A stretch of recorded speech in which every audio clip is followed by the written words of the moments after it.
नमस्कार दोस्तों, जैम गुरु चैनल में आपका स्वागत है। आज अपन नए टॉपिक के साथ फिर से जुटे हैं। अपना नया टॉपिक है आयुर्वेदिक नोमेनक्लेचर ऑर्गेनिक कंपाउंड्स। ठीक है, आज अपन ऑर्गेनिक कंपाउंड्स का आयुर्वेदिक नामकरण देखेंगे। देखो भाई, सबसे पहले अपन आयुर्वेदिक के बारे में देखते हैं। भाई आयुर्वेदिक क्या थे? ठीक है, सबसे पहले देखो भाई, आयुर्वेदिक का जो मुख्यालय है, ठीक है, ये जेनेवा में है, इसलिए इसको अपन जेनेवा नाम पद्धति भी बोलते हैं। दूसरी बड़ी बात, आयुर्वेदिक का जो गठन है ये 1947 में हुआ था, जिसके बाद में इसके बार बार क्या हुए थे, संशोधन हुए थे और एक पूर्ण विकसित नोमेनक्लेचर की पद्धति का विकास हुआ था। अब देखो भाई, इसके बाद में आयुर्वेदिक नोमेनक्लेचर यानी कि आयुर्वेदिक का पूरा नाम क्या है? International union pure applied chemistry, अंतरराष्ट्रीय विशुद्ध अनुपयुक्त रसायन संघ। ठीक है, तो देखो भाई, अपन अपन बात करते हैं सबसे पहले आयुर्वेदिक नामकरण। देखो भाई, आयुर्वेदिक नामकरण को खूब अपन पढ़ने के लिए अपन कितने ही पेजों में पढ़ सकते हैं, लेकिन मैंने इसको और भी सिंपल बनाया, सिर्फ एक सीधे से फॉर्मूले के बेस पे। मतलब आप आधे पेज में अगर इसको लिखते हो तो आप इसको यानी कि जितना मैट्रिक्स में दिया जाता है उसको कंप्लीटली याद करते हो, तो आप किसी भी ऑर्गेनिक कंपाउंड्स का आयुर्वेदिक नामकरण कर सकते हो। ठीक है, सबसे पहले देखो भाई, आपको आयुर्वेदिक नामकरण लिखने से पहले सबसे पहले अपना फॉर्मूले में आता है, सबसे पहले आपको लगाना होता है पूर्व लगन। किसका लगाना, क्या लगाना है? सबसे पहले पूर्व लगन। फिर पूर्व लगन के बाद में लगाना होता है हाइड्रोकार्बन।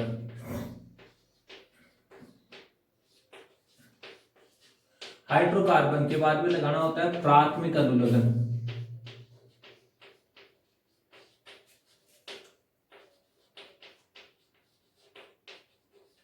और प्राथमिक अनुलग्न के बाद में आपको लगाना होता है लास्ट में द्वितीयक अनुलग्न।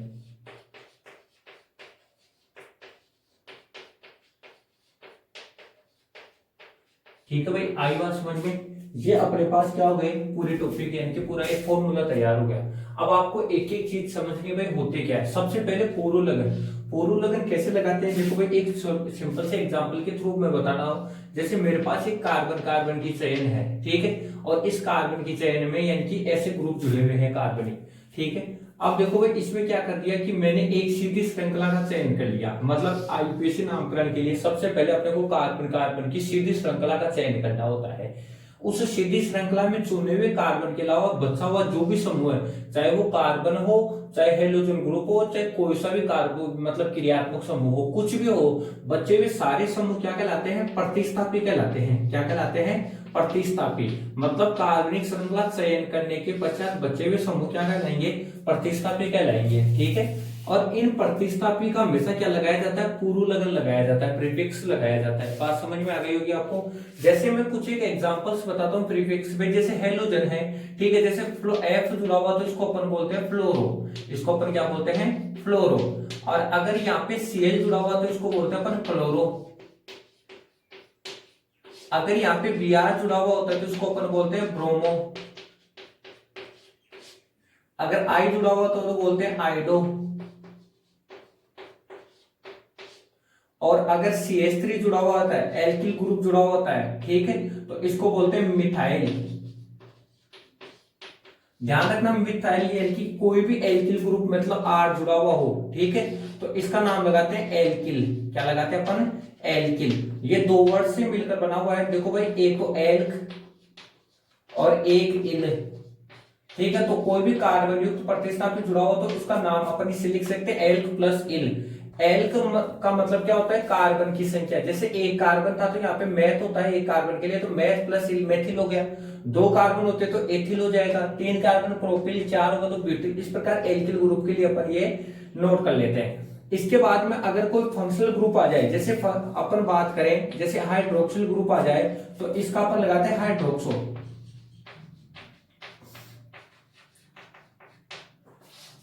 अगर CHO जुड़ जाए तो इसका लगाते हैं अपन फॉर्मिल। फॉर्मिल भी लगाते हैं और कई जगह इसका ऑक्सो भी लगाते हैं। ऑक्सो या फॉर्मिल की क्या कंडीशन होती है कि अगर यहाँ पे एलियन में कार्बन है और ये कार्बन श्रृंखलन में लिया जाता है, ये प्रतिस्थापी रहता है, तब तो ऑक्सो लगाते हैं। और कार्बन का अंकन नहीं करते हैं, श्रृंखला में नहीं लेते हैं, तब लगाते हैं अपन फॉर्मिल। ठीक है, अगर कीटोनिक ग्रुप प्रतिस्थापी होता है, कीटोनिक ग्रुप प्रतिस्थापी होता है, उस कंडीशन में हम क्या लगाते हैं? इसके ऑक्सो लगाएंगे। और अगर NH2 प्रतिस्थापी होता है तो यहाँ पे एमिनो लगाते हैं। ठीक है, अगर CN प्रतिस्थापी होता है तो इसको साइनो लगाते हैं। अगर SO3H प्रतिस्थापी होता है तो इसका लगाते हैं सल्फो। मोस्टली अपन इन्हीं प्रतिस्थापियों का यूज करते हैं। कई बार अपने पास जैसे C6H5 मतलब एरोमेटिक बेंजीन वाली भी आती है, तब इसका अपन यूज करते हैं प्रतिस्थापी में फेनिल। ये कई बार पीएच भी लिखा हुआ मिल सकता है, तो वहां पे आपको ध्यान रखना है फेनिल है। ठीक है भाई, इस चीज का ध्यान रखना। मिथाइल का कई बार एमटी लिखा हो सकता है, इथाइल का ईटी लिखा हो सकता है, तो ये चीजें आपको ध्यान में रखनी है। ये प्रतिस्थापी होते हैं। प्रतिस्थापी होने की भी दो कंडीशन हो सकती है। अगर समान प्रतिस्थापी उपस्थित हो, सुनना ध्यान रखना, अगर समान प्रतिस्थापी उपस्थित हो तो ध्यान रखना, दो के लिए अपन क्या यूज करते हैं, डाई। तीन के लिए क्या यूज करेंगे, ट्राई। चार के लिए टेट्रा और पांच के लिए पेंटा। अगर असमान प्रतिस्थापी हो, असमान मतलब जो अलग अलग प्रतिस्थापी हो, उस कंडीशन में अपन यानी कि अंग्रेजी वर्ण वाला मतलब इंग्लिश अल्फाबेट का यूज करते हैं। ठीक है, ए पे नाम है तो वो पहले आएगा, बी वाला फिर उसके बाद में सी वाला, ऐसे इस प्रकार ए बी सी के रूप में लिखा जाता है। ठीक है भाई, ये बात आपको समझ में आ गई होगी। अब अपन बात करते हैं हाइड्रोकार्बन। हाइड्रोकार्बन जो अपन ने यानी कि जो श्रृंखला छोड़ी थी उसमें कितने कार्बन है उनकी संख्या। जैसे अगर एक ही कार्बन हो तो उसको हम लगाते हैं मैथ, दो कार्बन हो तो उसका लगाते हैं एथ, तीन कार्बन हो तो लगाते हैं प्रोप, चार कार्बन हो तो लगाएंगे ब्यूट, पांच कार्बन हो तो लगाएंगे पेंट, छह कार्बन हो तो लगाएंगे हेक्स, सात कार्बन हो तो लगाएंगे हेप्ट, आठ कार्बन हो तो लगाएंगे ओक्ट, नौ कार्बन होंगे तो लगाएंगे नॉन, और 10 कार्बन होंगे तो लगाएंगे डेक, 11 कार्बन होंगे तो लगाएंगे अनडेक। ठीक है, इस प्रकार अपन आगे तक लास्ट तक लिखते चलेंगे। प्राथमिक अनुलग्न क्या होता है, जो कार्बन कार्बन जुड़े हुए होते हैं ना, ठीक है, अगर कार्बन कार्बन के मध्य जो बॉन्ड होता है इसका जो अनुलग्न होता है वो प्राइमरी यानी कि सफिक्स लगता है। ठीक है, प्राइमरी अनुलग्न लगेगा। ठीक है, तो कैसे, जैसे अगर कार्बन कार्बन के बीच में एकल हो तो लगाएंगे एन, कार्बन कार्बन के बीच में द्विबंध हो तो लगाएंगे इन, और कार्बन कार्बन के बीच में त्रिबंध हो तो लगाएंगे आइन। अगर कार्बन कार्बन के बीच में द्विबंध और त्रिबंध साथ में उपस्थित होता है, अगर कार्बन कार्बन के बीच में द्विबंध और त्रिबंध साथ में उपस्थित होता है तो यानी कि इसमें प्रायोरिटी अपन डबल बॉन्ड को पहले देंगे और ट्रिपल बॉन्ड को बाद में देंगे। इसकी थोड़ी सी आपको ध्यान रखनी है। और सिंगल बॉन्ड को तो अपन इन दोनों कंडीशन में अगर ये दोनों उपस्थित हो, द्विबंध और त्रिबंध, तो मतलब सिंगल बॉन्ड को तो प्रायोरिटी देनी नहीं है, उसको तो लास्ट मानना है। द्वितीय का अनुलग्न हमेशा क्रियात्मक समूह का अनुलग्न लगता है। अगर कार्बन कार्बन की श्रृंखला में क्रियात्मक समूह आ रहा है तो उसका अनुलग्न क्या लगता है, हमेशा द्वितीय का अनुलग्न लगता है। इसको एक ऑर्डर में लिखना होता है। ऑर्डर में आपको याद रखना है, कुल 12 या 13 क्रियात्मक समूह होते हैं मुख्य रूप से। ठीक है, जो आपको काम में आएंगे। बाकी सब अपने पास यानी कि ऐसे जैसे अपने पास और ज्यादा विशेष नहीं आते, केवल यही आते हैं जिनका ऑर्डर में याद रखना है, कुछ ज्यादा मुश्किल बात नहीं है। सबसे पहले एक नंबर पे आता है COOH, इसको बोलते हैं अपन कार्बोक्सिलिक अम्ल, और इसका जो अनुलग्न लगाते हैं वो लगाते हैं अपन ओइक अम्ल। आपको वैसे इनकी जो सारणी है, द्वितीय या क्रियात्मक समूह के जो सारणी है जिसमें इनके ऑर्डर में अरेंज कर रखा है, तो इनके पूर्व लगन और अनुलग्न एक टेबल में लिख रखे हैं। वो आपको यहाँ पे इस चैनल की जो यानी कि डिस्क्रिप्शन है उसमें उसका लिंक मिल जाएगा या PDF फाइल मिल जाएगी, जिसको आपको डाउनलोड कर लेना है। ठीक है, अब अपन बात करते हैं इसके बाद में दूसरे नंबर पे आता है SO3H, इसका लगाते हैं सल्फोनिक अम्ल।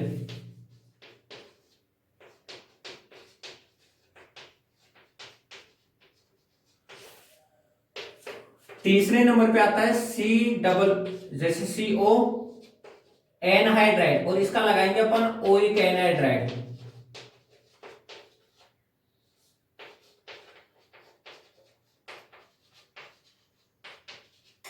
क्या लगाएंगे, ओइक एनहाइड्राइड। इसको अपन इस प्रकार लिखते हैं, कार्बन डबल बॉन्ड ऑक्सीजन, फिर सिंग ऑक्सीजन, फिर डबल बॉन्ड ऑक्सीजन। इसके दोनों तरफ दो एल्किल ग्रुप जुड़े हो सकते हैं, ठीक है। ये समान भी हो सकते हैं, असमान भी हो सकते हैं, वो अलग कंडीशन है इसकी। 3 हो गए। 4 नंबर पे आएगा एस्टर, RCOOR-।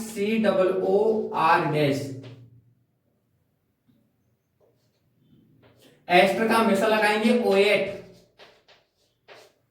5 पे आएगा एमाइड,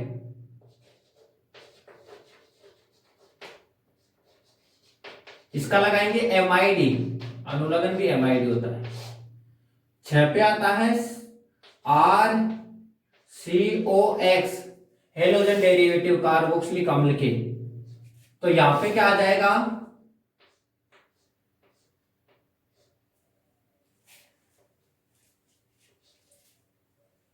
OL हेलाइड, अगर फ्लोरीन हो तो फ्लोराइड, Cl हो तो क्लोराइड, Br हो तो ब्रोमाइड, कुछ भी नाम लिख सकते हैं यहाँ पे। 7 नंबर पे आता है साइनाइड, जिसका सिंबल होता है Cn, इसका लगाते हैं नाइट्राइल। 8 पे आएगा आइसोसाइनाइड, जिसको Nc के द्वारा शो किया जाता है, इसका लगाते हैं आइसोनाइट्राइल अनुलग्न।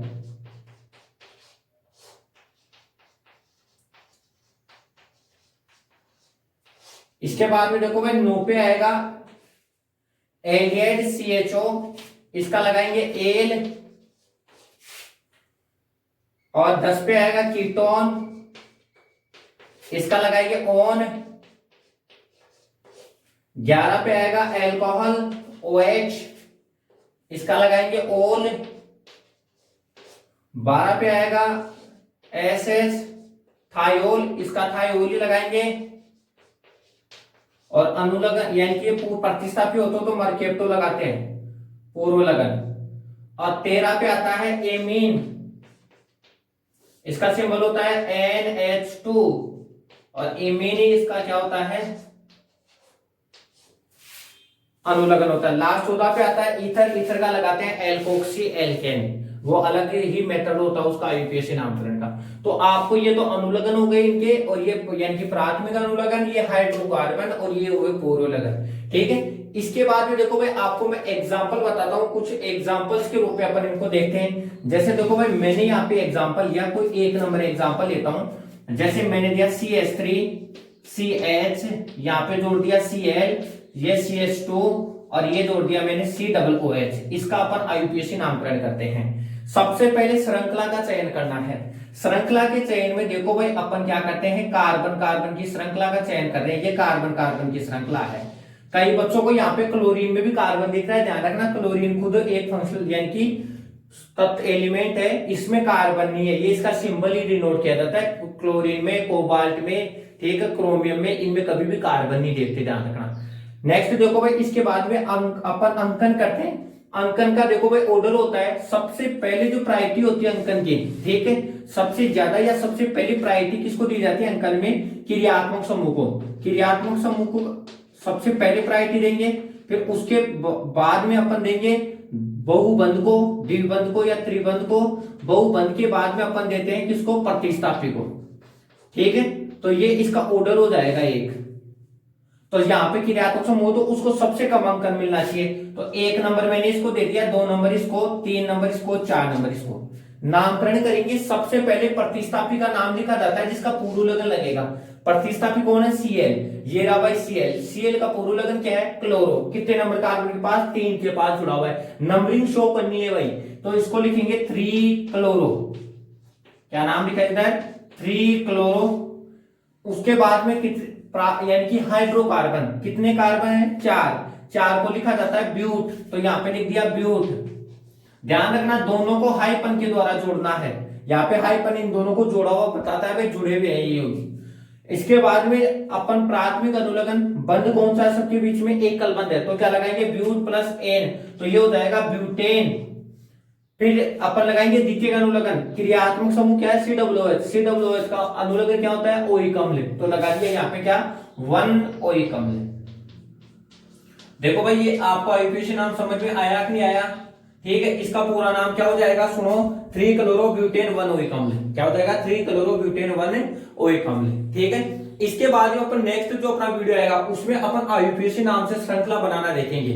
देखो भाई, कोई भी एग्जाम हो, कैसी भी एग्जाम हो, चाहे वो आईसीआर का एग्जाम हो, चाहे वो नीट का एग्जाम हो, चाहे वो जेईई का एग्जाम हो, आईयूपीएसी नामकरण से रिलेटेड एक क्वेश्चन पक्का पूछा जाता है। ठीक है, चाहे वो ऑर्गेनिक कंपाउंड्स का पूछे आपको, चाहे वो यानी कि अपने पास एलिफेटिक कंपाउंड्स का पूछे। ठीक है, तो किसी भी प्रकार के कंपाउंड्स का आईयूपीएसी नामकरण पूछा जा सकता है। अपन सबसे पहले एलिफेटिक की बात करेंगे, फिर ऑर्गेनिक कंपाउंड्स के आईयूपीएसी नामकरण की भी बात करेंगे। ठीक है, तो देखो भाई, इसमें अपने पास इन चीजों का आप ध्यान रखना, ये अपने पास ऐसे खूब सारे एग्जांपल्स अपन ले सकते हैं। ठीक है, आपको पीडीएफ के रूप में आप अपने यानी कि डिस्क्रिप्शन में इसकी आपको पीडीएफ मिल जाएगी अनेकों प्रकार के एग्जांपल्स की। ठीक है, या आपने यहाँ पे जो कॉन्टेक्ट नंबर दिए गए हैं उस पे आप व्हाट्सएप के द्वारा भी इसकी पीडीएफ मंगवा सकते हो, यानी कि इसके एक्सरसाइज सीट मंगवा सकते हो। ठीक है, इसके लिए आपको ये वीडियो पूरा कंप्लीट देखना है, उसके बाद में वीडियो देख के आपको क्या देखना है, इसके रिलेटेड एग्जांपल्स हल करने हैं। सबसे पहले आपको एनसीईआरटी के एग्जांपल्स हल करने हैं, जो आपके पास बुक्स है,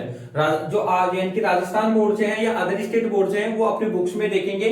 11th क्लास की सेकंड बुक आती है केमिस्ट्री की, उस सेकंड बुक में यानी कि कार्बनिक यौगिकों के यानी कि मूलभूत सिद्धांत नाम से चैप्टर दे रखा है, वहां पे आईयूपीएसी नामकरण से रिलेटेड टॉपिक है, उसके एग्जांपल हल करेंगे, उसके बाद में आप एक्सरसाइज उठाएंगे। ठीक है, उससे पहले आप बुक्स के एग्जांपल हल करेंगे। ठीक है भाई, ये अपना आईयूपीएसी नामकरण का पूरा कंप्लीट फॉर्मूला हो गया। इस फॉर्मूले को आप गोट के पी जाओ, रट लो, मतलब जिंदगी में कभी आईयूपीएसी नामकरण गलत नहीं होगा।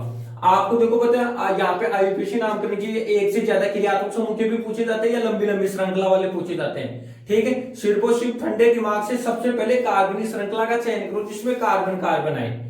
उस श्रृंखला का चयन करने के बाद आपको अंकन करना है, अंकन उधर करना है जिधर क्रियात्मक समूह को कम अंक मिले। क्रियात्मक समूह नहीं तो बहुबंध को देखो, बहुबंध नहीं तो प्रतिस्थापित देखो, प्रतिस्थापित भी अगर समान स्थिति पे है, समान स्थिति पे जुड़ा हुआ तो अंग्रेजी वर्णमाला में उस प्रतिस्थापित को सबसे पहले अंकन दो जो एक अंग्रेजी वर्णमाला में पहले आ रहा है उसका नाम। ठीक है भाई, और जिधर प्रतिस्थापित ज्यादा जुड़े हुए उसको भी पहले प्रायोरिटी देनी है। तो इस प्रकार अपन इसका पूरा आईयूपीएसी नामकरण